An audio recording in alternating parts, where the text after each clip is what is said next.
नमस्कार, स्वागत है आपका सी न्यूज भारत में। मैं हूं आपके साथ वैष्णवी। वक्त हो चला है न्यूज बुलेटिन का। इस न्यूज बुलेटिन में हम जानेंगे कि कहां नाबालिग लड़की की हुई हत्या, कहां नवविवाहित जोड़ा पहुंचा मतदान केंद्र और कहां प्रताड़ना से तंग आकर आत्महत्या करने वाले दलित को न्याय दिलाने सुप्रीम कोर्ट के अधिवक्ता एहतेशाम हाशमी आए आगे। क्षेत्र में नाबालिग लड़की की हत्या, घर के ही कमरे में पड़ी मिली लाश। शादी समारोह में गए थे परिजन, वहीं आरोपी घटना को अंजाम देकर फरार हो गया है और पुलिस अब जांच पड़ताल में जुटी हुई है। जी प्रधान जी, ये जो हत्या हुई है एक नाबालिग लड़की की जी आपके गांव में, जी क्या है पूरा मामला? अब इसे देखना पड़ेगा, अभी तो इसकी कोई जानकारी निकल कर नहीं आ रही। जो भी होगा बारीकी से बारीकी में इसकी जांच कराएंगे और पूरा जो ऐसा मुलजिम तक पहुंचा जाएगा। अच्छा, लड़की का क्या नाम है इसका? लड़की का नाम शिवानी है। कितनी उम्र थी लड़की की? लड़की की उम्र है 17-18 साल के अच्छा, आसपास। क्या लग रहा है ये कैसे करी गई हत्या? अब इसका तो ऐसा है कि जब मतलब कैसे करी गई है? लटका के क्या है? लटका के तो नहीं, इसके गले पे निशान है, गले में रुपट्टे का निशान है जो है। मौके पे देखा गया वो तो सब फोटो वोटो भी है। अब जो भी है इसका बारीकी से ढूंढा जाएगा। तो लड़की क्या? बिजनौर से सीनू संवाददाता ललित मोहन कौशिक की रिपोर्ट। हमीरपुर के राट कस्बे के चिल्ड्रन पार्क मतदान केंद्र पर पहुंचा नवविवाहिता जोड़ा। विनय गुप्ता निवासी अमंदू का कल 19 फरवरी को विवाह संपन्न हुआ और 20 फरवरी की सुबह विदा होते ही पत्नी को ससुराल ले जाने की जगह दूल्हा दुल्हन प्रज्ञा को फूलों से सजी गाड़ी से पहुंच गया मतदान केंद्र। तब जोड़े ने बताया कि एक जिम्मेदार नागरिक का कर्तव्य है कि पहले मतदान करना। कस्बे ने नवविवाहित जोड़ा पहले मतदान केंद्र पहुंचा और फिर अपने घर, जो चर्चा का केंद्र बना हुआ है। हमीरपुर से सीनू संवाददाता अभिषेक अग्निहोत्री की रिपोर्ट। 3 दिन पहले एरोड्रम थाना क्षेत्र में रहने वाले युवक की पुलिस एसआई से प्रताड़ना के बाद आत्महत्या के बाद कार्यवाही नहीं होने के चलते परिजन ने कमिश्नर कार्यालय पर ज्ञापन दिया। पुलिस पर दबाव बनाने व परिजनों को बयान के नाम पर प्रताड़ना का आरोप लगाया है। एसआई पर जल्द कार्यवाही नहीं करने पर कोर्ट की शरण में जाने की चेतावनी भी दी है। आगामी दिनों में गृह मंत्री नरोत्तम मिश्रा जी से गुहार लगाएंगे आप? सर, अच्छी पुलिसिंग सभी लोग एक्सपेक्ट कर रहे थे कि पुलिस कमिश्नर लागू हुई, जैसे इंदौर में अच्छी पुलिसिंग हो, पर हमें नहीं लग रहा कि अभी यहाँ कुछ ठीक हो रहा है। उन्होंने जो सुसाइड नोट भी छोड़ा था, लेकिन अभी तक पुलिस जो है इधर नहीं कर रही है कैमरे। सर, पुलिस जो घटना से जुड़े हुए जो लोग हैं वो पुलिसकर्मी है खुद ही, वो जो कि काफ़ी समय से इंदौर में पोस्टेड है, तो ये मुख्य कारण हो सकता है। क्या कहेंगे, आज आप एडवोकेट के साथ मिले हैं, आप कोर्ट की न्यायालय की शरण लेंगे? देखिए, अगर हमें न्याय नहीं मिलेगा, हमें स्वतंत्र निष्पक्ष जांच नहीं मिलेगी, तो हम बिल्कुल न्यायालय की शरण में जाएंगे। मेरा नाम विकास बढ़िया, मैं आकाश का भाई हूँ जो मृतक है। जी बताएं किस तरह से। जी देखिए, जैसा कि आप सब जानते हैं कि 2-3 दिन पहले एक आकाश शर्मा का यंग स्टूडेंट जिसकी उम्र 21 साल थी, आकाश बढ़िया जिसकी उम्र 21 साल थी, उसने सुसाइड कर लिया। और सुसाइड करने का रीज़न पुलिस प्रताड़ना रहा है। मैं आपको एक बहुत ही इंपॉर्टेंट दस्तावेज यहाँ दिखाना चाहूँगा। ये आकाश का जिसने सुसाइड किया बच्चे ने, उसके मोबाइल का स्क्रीनशॉट है।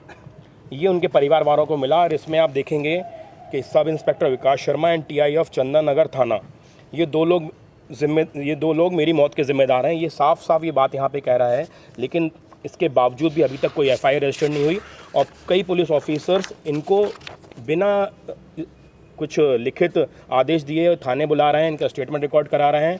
दूसरी सबसे शॉकिंग चीज़ थी, जिस फांसी के फंदे से और चादर से उसने फांसी लगाई है, उसको भी वहाँ से इन्वेस्टिगेशन एजेंसी ने सीज़ नहीं किया, जब्त नहीं किया, क्योंकि वो केस प्रॉपर्टी थी, करना चाहिए था। 3-4 दिन बाद फिर इनकी फैमिली मेम्बर को फ़ोन किया कि वो आप हटा के फेंक दो। इन्होंने जब बोला सर वो तो केस प्रॉपर्टी है, तब फिर वो पुलिस इनके घर आई और इन्हीं से बोला कि इसको फंदे को खोलो। तो मेरा आपसे आप सबके माध्यम से पूरे इंदौर वासियों को और मध्य प्रदेश वासियों को ये बताना चाहता हूँ कि एक दलित परिवार से, जो कि शेड्यूल कास्ट परिवार से आता है, उसके लड़के को इतना टॉर्चर किया, उसने सुसाइड कर लिया और अभी तक इंदौर पुलिस ने इसमें एफआईआर रजिस्टर्ड नहीं करी। ये बहुत ही ज़्यादा शर्मनाक चीज़ है। आपने जब ज्ञापन सौंपा तो क्या कहा? देखिए, सर ने बहुत अच्छे से हमारा ज्ञापन लिया, लेकिन आज अनफॉर्चुनेटली संडे है, तो जो उनका आवक जावक सेक्शन है वो मौजूद नहीं है यहाँ पे। और रिसीविंग मुझे लगता है कल कह रहे हैं, कल कमिश्नर साहब भी रहेंगे, कल रिसीविंग मिल जाएगी। और उन्होंने आश्वासन दिया है कि जल्द से जल्द इसमें फेयर इन्वेस्टिगेशन होगी और जो भी अपराधी हैं उनको सलाखों के पीछे पहुँचाया जाएगा। क्या लगता है कि एसआई द्वारा प्रताड़ित किया जा रहा था, जो आपके पास उन्हें मोबाइल में स्क्रीनशॉट भी है, लेकिन अभी तक उस पर सस्पेंड करने की कार्रवाई भी पुलिस प्रशासन ने की है, जबकि इंदौर के अंदर पुलिस कमिश्नरी लागू हो चुकी है? देखिए, मुझे लगता है कि पुलिस कमिश्नरी सिस्टम फेल हो चुका है मध्य प्रदेश में, और जिस तरीके से काम करना चाहिए था कमिश्नर प्रणाली लागू होने के बाद उस तरह से काम नहीं हो पा रहा है।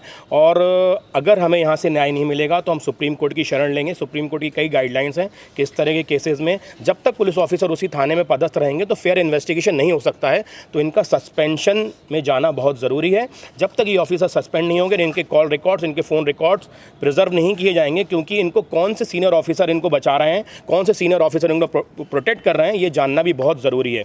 जब तक ये ऑफिसर थाने में काम करते रहेंगे तब तक निष्पक्ष जांच होना इस केस में मुझे लगता है इम्पॉसिबल है। इंदौर से सीनू संवाददाता सुरेश बैरागी की रिपोर्ट।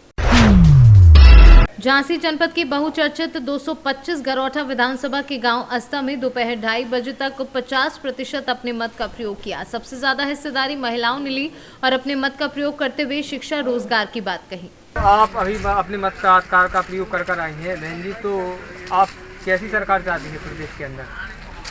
सरकार अपनी सुरक्षा और अपनी चीज़ों को देखते हुए नहीं होनी चाहिए। देश के लिए क्या ज़रूरी है, देश में क्या हो रहा है, क्या होना चाहिए, उसको देखते हुए हम लोगों ने अपना मतदान किया। जैसे क्या लग रहा है आपको, कैसी सरकार होनी चाहिए प्रदेश के अंदर?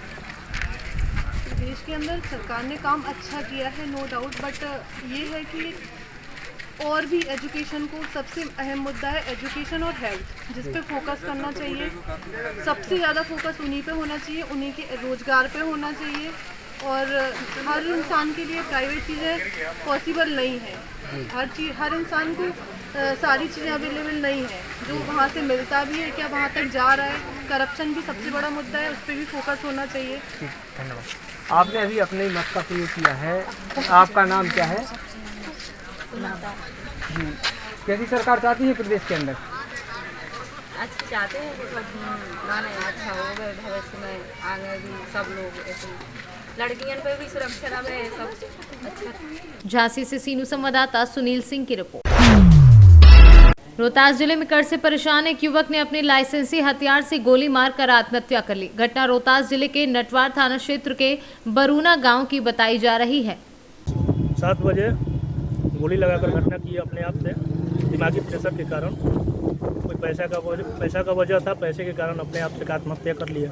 किस तरह का पैसा का मामला था? ये पैसा एक केसीसी, एक आदमी क्या नाम सुरेंद्र सिंह, वो केसीसी करवाए थे इनसे, और वो पैसा किसी और को दे चुके थे, और वो पैसा इंटरेस्ट के साथ 15 लाख रुपया हो चुका था बैंक का, और बैंक का इनके ऊपर रोज प्रेशर आ रहा था, और उसी प्रेशर के कारण सुसाइड कर।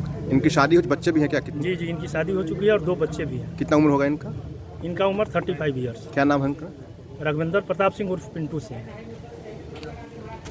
घटना कब हुई है ये? घटना सुबह। सदर अस्पताल सासाराम में आए हैं, क्या करने आए हैं आप? पोस्टमार्टम कराने। क्या पूरी मामला है? वो बरुना गांव में एक व्यक्ति ने अपने आप से गोली मार लिया है। लाइसेंसी बंदूक से की लाइसेंसी। पुलिस को सूचना मिला, जाकर वहाँ से पोस्टमार्टम कराने आए। क्या नाम है मृतक का? नटवर थाना। क्या नाम पड़ेगा आपका? कामेश्वर चौकीदार। क्या है आप? चौकीदार हैं। रोहतास से सीनू संवाददाता पंकज कुमार की रिपोर्ट। फिलहाल इस बुलेटिन में इतना ही। देश दुनिया की बड़ी खबरों के लिए देखते रहिए सी न्यूज़ भारत।